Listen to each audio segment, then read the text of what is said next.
baked salmon with miso paste. Ayan, prepare lang natin. Hugasan lang natin yung mga salmon.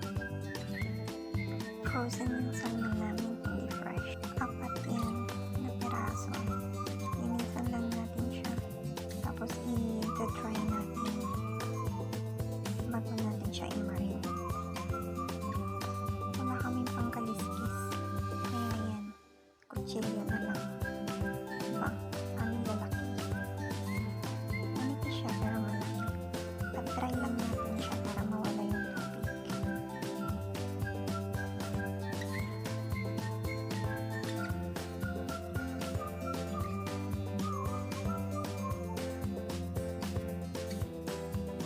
Sa apat na peraso yan, 5 kaming kakain. Ayan, yan yung miso paste. Japanese wine. Sweet wine siya. Japanese sweet wine. Maghalo lang tayo. Sugar. Miso paste. Ayan, isang kutsara. Then, lagyan natin ng Japanese sweet wine. Siyempre, kailangan natin ibalik sa fridge. May lemon pa kami nun para mabango yung fridge. Then, lagyan natin siya ng butter. Konting water lang. Then, halo-haloin. I-well-blend lang natin hanggang makuha natin yung texture na gusto natin. So, ganyan siya dapat. Ayan. Tsaka natin siya ilagay sa salmon.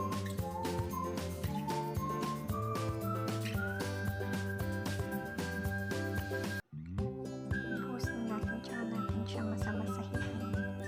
O, ganyan na siya. Dapat well-blend siya. Tsaka natin siya takpan. Then, i-marinate.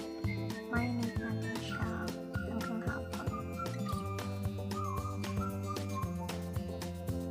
So, binabalik ko siya ng 2. And, nilagay ko muna siya sa fridge para nababad siya mabuti. Ayan. Prepare na natin ang ating baked pan. Yan yung minarinate ko kanina. Diba? Tsaka natin siya lagay sa baking pan.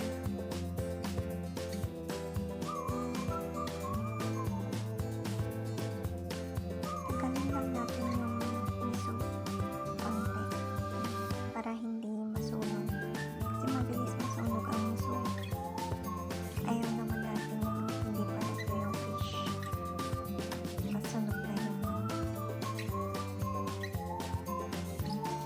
binig natin, diba?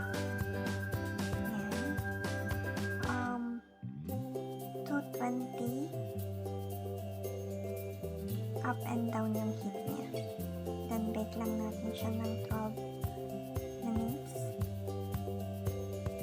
Ayan. Yan na siya. After nun, balik na rin natin.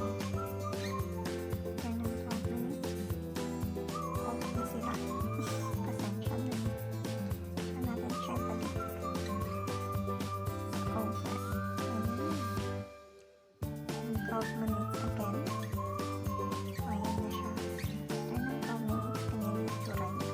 Ayun, extra pa lang yan is dark soy sauce and honey and a little bit of water.